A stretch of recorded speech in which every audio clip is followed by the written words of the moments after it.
You're listening to Out Loud and Live with J.C. Alvarez. Television heartthrob John Wesley Shipp has enjoyed both daytime and primetime success.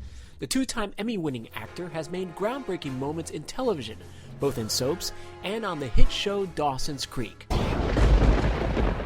fanboys and girls all across the country know him best for his role in the 90s live-action series The Flash, where he brought to life DC Comics' favorite Scarlet Speedster. Now, as a new generation prepares to move into the fast lane, John reflects on his time as the fastest man alive and shares his thoughts on passing the baton.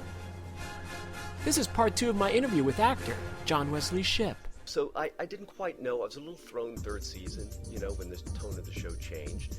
And the parents' role over the course of the 4th season was diminished. Because Kevin was the really strong voice behind keeping it an ensemble. Right. After the 4th season, the kids were going to college. They were growing up. They were going up, and they were going to leave Cape Side. And they let all the adults' contracts expire. And all they wanted from me and Mary Margaret were 6 episodes each. And I thought, you know what? It's going to happen. We're going to be standing in the background at Parents' Day at college holding Lily, the new baby, and waving. I said, this has been such a rich, good, sort of, as you say, seminal experience in the evolution of how stories about kids were told. I don't want it to. I don't want it to. So of course, we all had to renegotiate our deals, and I set my price really high, figuring that they would not meet it. And I was fine. 4 really good seasons.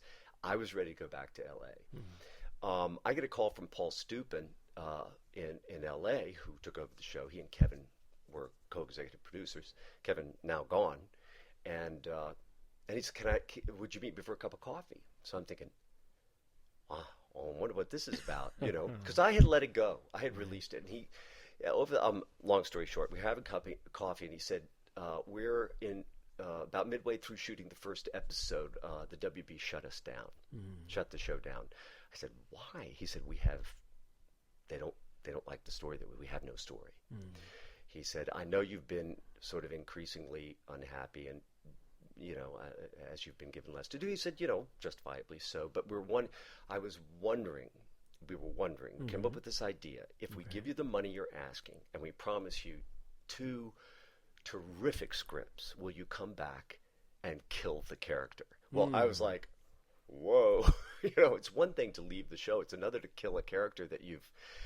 And is that attractive to you as an actor? Because I would imagine if you're being told we're going to give you a really great send-off, that must be appealing, especially after evolving a character for so many years that people have come to love. To give him a good send-off, was that appealing to you? Well, I didn't really know. By that time, end of 4th season, I wasn't really sure how invested they would be. But I figured if they give me the money I'm asking, I'll take it. You know what I mean? But you know what? Did it for the Benjamins. They came up with The Long Goodbye and The Death of Dog. They came up, I'm not aware, and I'm not aware of everything, obviously, but I am not aware of a character receiving a more respectful and endearing send-off and affectionate farewell than Mitch Leary was. I mean, some of the best work that I did, and I left in the 3rd episode of the 5th season. My entire a little over 4-year tenure there was in those last 2 episodes, and it so caught the audience off guard, that it paid off big time. Sure. It spun Mary Margaret off into a story, the death of her husband, Dawson. They created it so that there's a circumstance. He had drunk all the milk, and I had to go get milk, so it was his fault. He killed his dad. Then he was leaving film school to follow Joey, and his dad disapproved. One of the last things he heard his dad say was, "I'm disappointed in you, but no, I'll always love you." All he heard was, "I'm disappointed in you, and I killed my dad." Yeah. So which, of course, is a scarring thing for a child, and it really changed the way the character progressed to the end of the series. But it was a confirmation for me that I had made the right decision, because I can look back on those 2 episodes now and say, it really made me feel like the previous 4 years had been about something. Another show that you were on that had a huge following. Fantastic following. On the huge success of Tim Burton's Batman film, which starred Michael Keaton, there were rumblings that started circulating about another DC Comics character that was going to come to television. Right. That character was the Flash, Right. which you created that role, that original role on television. You were one of the actors on the short list of actors that were up for this role. But when they came to you to offer you the Flash, what did you think? Well, first of all, they didn't come to offer, but they came with an offer for me to audition. Okay. And I had just come from New York, and, I'm, whether delusional or not, I had pretensions of being a serious actor. And I thought, okay, I'm not sure that this is really what I want to do. I was thinking of the old Spider-Man series where they stood off camera and they threw rope. And that was, I'm like, and then I was thinking about these gold ears, and I'm thinking about this running around in a pair of red tights. And remember, I started my career running around in a those Speedo, red tights, John. running around in a Speedo, singing "You Needed Me." The last thing I wanted to do was start my primetime career running around in a pair of. They said, I talked to April Webster, multiple Emmy award-winning casting director, and she said, John, read the pilot. Right. That's all I want to say. She said, do you think I would be attached? I said, I don't know anything about comics. I said, who is this character? You mean Flash Gordon? A question that I've taken great which would have been umbrage. Great as well. I've taken great umbrage when people have said that to me, since I'm like, no, the Flash. Get it straight? No. Well, I mean, it's of course, everyone knows now that you played Barry Allen, who is he's a crime scene technician, and of course he gets hit by lightning in his lab, and he's endowed with super speed. Right. And becomes actually one of the most powerful and most popular superheroes in the entire DC mythology. You just take my word for it, John. Awesome. But I mean, it's like even with this, we're talking about when you're doing the show, it was the advent, if you would, of the whole superhero genre really going mainstream. You said it was interesting because Flash, of course, was in development years before it went on. Right. And it's like the whole Tim Burton that he gets credited, the whole modern sensibility that Howard Chaykin, our story editor, everybody all together was sort of, there was a consensus forming around, we need to rethink how we're telling these stories. There's much more depth to this pop art form than has been displayed. So it's not like the Flash was imitating Tim Burton. Absolutely. They were all this consensus was this sort of creative flowering of a new way to present superheroes was forming. Because the Flash is not Batman. He's a very different kind of character, and you do have to approach him very differently. Barry Allen was sort of a lovable. It's like his dad says that he goes off to answer a call, and his mom says, "Be careful." And Emmett Walsh, she's like, "What's he gonna do? Stub his toe on a footprint?" It's like, But he does become the Flash. Yeah, and goes on. But how he became that? When I read the script, I realized, okay, they're taking this seriously. I said to April, I have pretensions of being a serious actor. She said, that's why we're coming to you. We want you to audition. We think you're right for it, and you take your work very seriously. She said, and when I read that, it's not Hugh Hollywood hero. It's not someone going in, I'm going to save the day. It's the first thing he does when the exploding rack of chemicals is, I don't want to know from this. I don't want this. Get rid of it. He goes to Tina McGee. And it's only upon the death of his brother and his whole cradling his dead brother in his arms that he decides, okay, fuckers, I'm going to assume this. But it was a revenge motivation.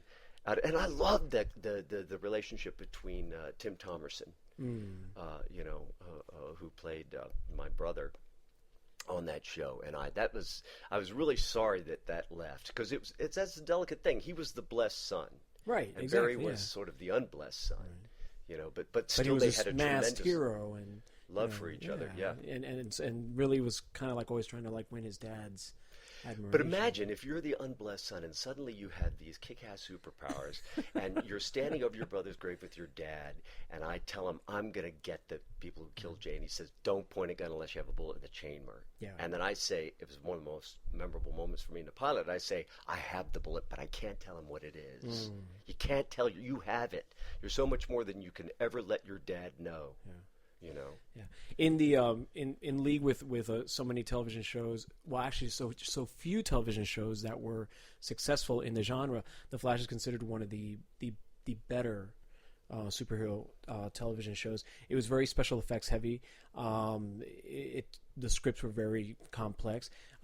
Even the villains were, the Flash's rogues gallery were even treated really, really differently, like real nemesis. You actually had some really great actors who portrayed some of the villains on the show. That must have been a lot of fun. Well, the whole concept of the show very quickly went through a metamorphosis, Right. because really what they wanted, they were ahead of it. Danny and Paul were ahead of their time. Sure. Because what they initially envisioned is more what the first couple of episodes were, which was basically a CSI show Right. with a superhuman element, which they then later on did. I never saw an episode of it, I think, with the Superman show. What was that called? Lois and Clark No, or no, Smallville? Smallville. Oh, yeah. And Which redid and revisioned the Superman mythology right. for its generation. Yeah. But they didn't want to do a rogues gallery. They did not want to do a supervillain a week. That was not their original concept. They promised me I would not be saving a kid from a burning building on page 6 of the script. Okay, Why so does that sound so bad, John? they said if we have our way, PTAs will be calling with complaints every week. He said we want to make child it dark, endangerment we rules, want it yeah. edgy. Yeah. Of course, by the 4th script, I think I actually saved a boy from a burning building. I think it was page 15, so technically they didn't lie. But I went to them and said, "What is?" But they did. It did evolve. There's so much in, as you know, in bringing a television show. You have to please the studio. You have to please yourself. You have to please the studio, and you have to this team at the network. And everybody's got to have a synthesis on what it's going to be about. Well, it's also when you're dealing with, I mean, and of course we're now cut to an age where the superhero genre is a huge $1 million market for Hollywood, but to the fans who you brought the Flash to life, I remember seeing those first pictures of you in the uniform and how much the fans appreciated that. Oh, this is going to look legit. It's going to look legit. They said, John, we're spending and this was 1990. Remember, we were spending $100,000 to build 4 suits. Right. I came to regret that later, but at least I wasn't. I was not running around in a pair of red tights, which would have been worse. Well, the suit left little to the imagination, John, to be quite honest. Christian Bale, the actor who plays, of course, Batman in the contemporary reimagining of The Dark Knight that Christopher Nolan did, he got a lot of slack for affecting his voice to play Batman. Did you have to do, or did you feel you had to do something different when you were in the cowl? Gratefully, I had very little dialogue in the suit. What there is, I can tell you to this day, makes me uncomfortable. And I was constantly saying, don't make me speak in the suit. If they had electronically altered my voice, if there was some way that the voice could have been more altered, because, I mean, once we're with Jonathan Brandis, in Child's Play, and may rest in peace, I'm giving this kid advice. I mean, and he's living in Barry Allen's home. He doesn't, my actor's suspension of disbelief was strained a bit, and I, quite frankly, I felt a little ridiculous talking in the suit. Really? I did. Pike. I'm gonna get you. Here I am in a, $25,000 worth of foam latex. I don't know. That made me a little uncomfortable, but we managed it okay. I tried to alter the voice, but very little, because I thought, the audience is going to have to suspend disbelief a little bit, because you can overdo it. And I won't say any more about that by trying to make it distinct. Yes. One of the things about the show that also made it that endeared it to the fans was Amanda Pays, who plays your colleague on the show. Tina McGee, who is your superhero accomplice, if you would. The chemistry between both of you was so great that she kind of replaced one of the more loving characters in the comic book Flash's life, which is his love interest of Iris. Do the two of you keep in touch? Because it's one of the things that fans really they like, when the two sort of like sweethearts on a show are still friends in real life. Well, yeah, we've done conventions together. If you want to go on anybody can go on my Facebook page. Now, there are a couple of fan pages. They're not mine. I don't know who put those up. But my personal Facebook page, there's pictures of Amanda and me in Dallas. It was either 2011 or 2012. We went and appeared together at that convention. I just did a film that her husband was involved in, and I wanted to talk to Corbin, and so I contacted Amanda to say, what about these people? What was Corbin's experience? So yeah, we do keep in touch, and it's she always would bust my balls. You know, she called it taking the piss out of, you know, it's like she's a very funny lady. She's do you like the because you do the convention circuit and you have been up close with the fans. Yeah. Is that weird experience for you when you it's have not weird at all. When the fans are like right there? No, I think, you know, it's the same thing sets in about convention experience, although it's being so legitimized that people are having to do it now as part of their contracts, as you know. Yeah. So, I mean, but like in soap operas, it sort of became, you know, oh, I'm really too good. This is my day job. I'm really, you know, to denigrate, you know, whatever and those I did. fans are relentless. I mean, daytime fans are like the most dedicated. Whatever I did, I would not play down to the role. Whether it was Eddie Ford in 2010, I don't have that separation. They say, I see soap opera acting workshops. I say, what's that? You play the given circumstances truthfully. You know, and if they're heightened circumstances, the characters are heightened. But anyway. Well, Eddie Ford, speaking of Eddie Ford, you know, he was one of the more popular characters that you just recently embodied Eddie Ford in daytime. You've played a superhero, you've played, you know, the Great American Dad, and then you played this really off-kilter guy that people literally, your fans loved hating him. They really loved hating. Well, you know, I took a look at the opening scripts and I was like, this guy is not going to last on camera for 5 minutes. And he was a character that was on which soap opera that you played? One Life to Live. One Life to Live. Ford. Right. And they had hyped him as the father of these 3 sons and an abusive father for months. And genetically blessed sons had genetically blessed I've had dad. me some pretty kids. I've had me some pretty kids, let me tell you. Had a good run there, good Shipp. Gene pool. But anyway,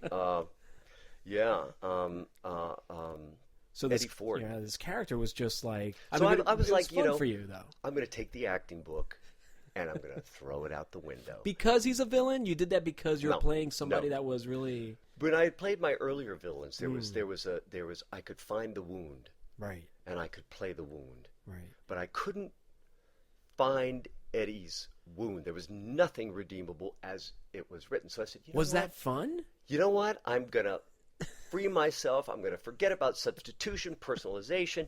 And you know, Susan Gammy, costume designer, gave me the right take on it. She said, John, the way I have to look, because the way daytime was shot, but by the time it was 2010, we were no longer doing an hour a day. We're doing 16 scenes from 14 different episodes, and, you know, kitchen scenes, they would all be constructed. And so you didn't always know where you were coming or going. And she said, John, the way I have to look at it is it's another day at the circus.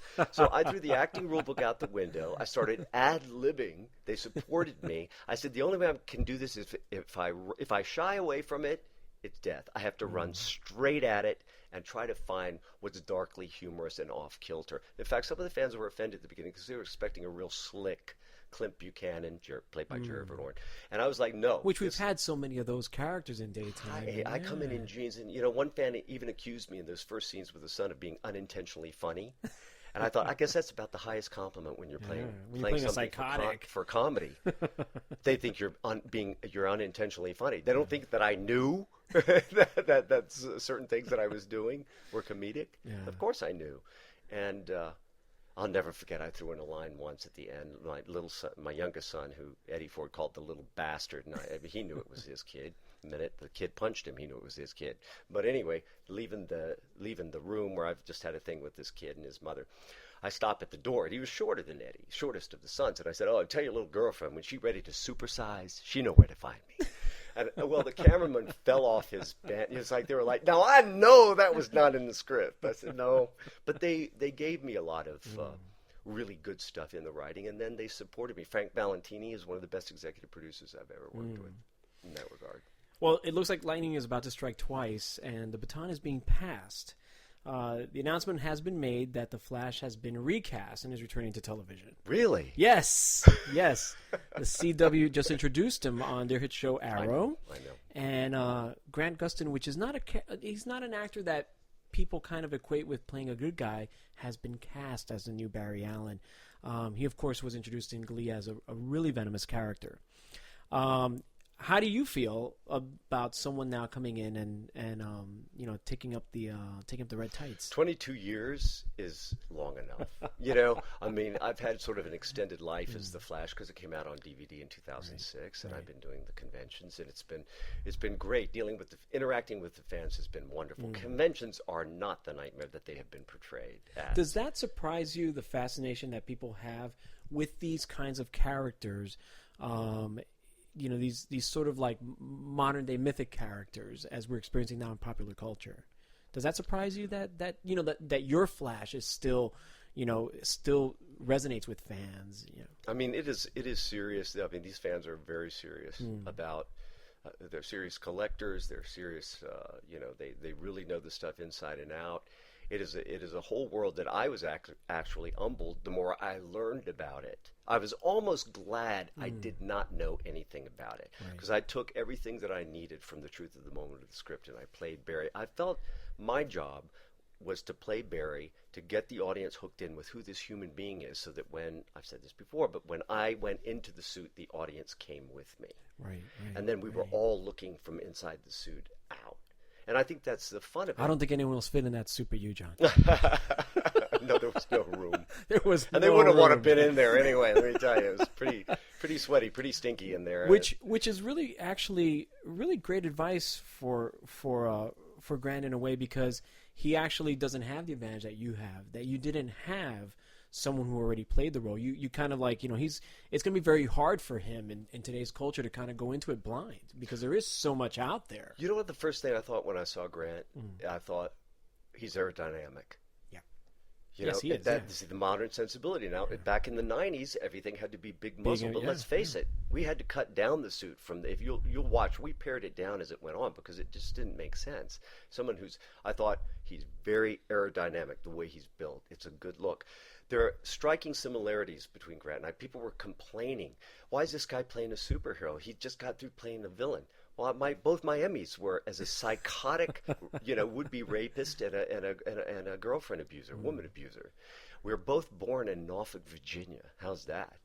For a coincidence. We're serendipitous. And there's one other thing, but I've forgotten it. And I read it. I went, wow, that's kind of he's on his own after that. He's on his own. Good luck, Grant. No. And listen, I wish him all the best. And in fact, I've said, because people have written in and people are, I mean, these fans are very serious. But I said, come on, how long have we waited for another incarnation? How many times have hopes been gotten up? Yeah. There's going to be a Flash movie. It's been shelved. This time, this guy's going to play it. It's been shelved again. I said, you want a Flash series? You better get into Arrow and support this kid. Sorry, I mean no disrespect to Mr. Gustin. You better get in there and support Grant, because it's they can say they're going to spin off, but you need to give him and them support so that the series actually materializes. Yeah. Would you be open to returning to Central City? Would I be what? Willing to return to Central City if an opportunity presented itself? I mean, if it was a right fit, you know what? I'm not holding my breath. I mean, in fact, I so wanted the audience, not my audience, not to go in critically judging Grants, that I put a series of things saying that let's get behind him, let's support him, and I stopped because people began to say, well, you need to be on that show, and if you're not on that show, and I said, okay, now it's looking like I'm campaigning to be on that show, which I'm not. It's become also a television tradition with the modernization of these characters. When they tell them, they've always paid homage to the force that has come before. So you never know. You might jump back into the Speed Force. I don't know. If that happens and it works, that's great. And if it doesn't, that's great, and I wish him well. Hey, but you're not sitting still. You've actually got a couple film projects that are in the works. The more recent one that's getting a lot of buzz is called The Sector. And it's a quiet, what I like to call quiet science fiction film, like something that isn't a big Hollywood spectacle with R2D2 and C-3PO running around and hovercrafts. It's more like it's more of a character piece, isn't it? Yeah, it is. It's a post-apocalyptic vision of this world that's melted down with diseases and global warming and what have you. And it's sort of like carries Mad Max Beyond Thunderdome. It's along that. but very interesting characters. Lance Henriksen, Richard Tyson, Kayla Carlisle. Josh Ridgway wrote it and directed it, and it was a blast. We shot it in Dallas in October. Do you prefer the film project to serialized television? I wouldn't say. People always ask, and I was also fortunate enough to be in the Tony Award-winning Broadway because you've been doing a play lot of Dancing movies. at You've been doing a Lunasa. lot of movies lately, and And they said, which do you like best, theater, television, or film? I said, I like moving between the three. Very good. You know, because they call for different things. You know, different demands on you things. as an actor, you mean? Yeah, yeah. They call for very different things, and I would go into that, but then we'd be here all night. Exactly what they are. Well, I've got time. You've also played the president.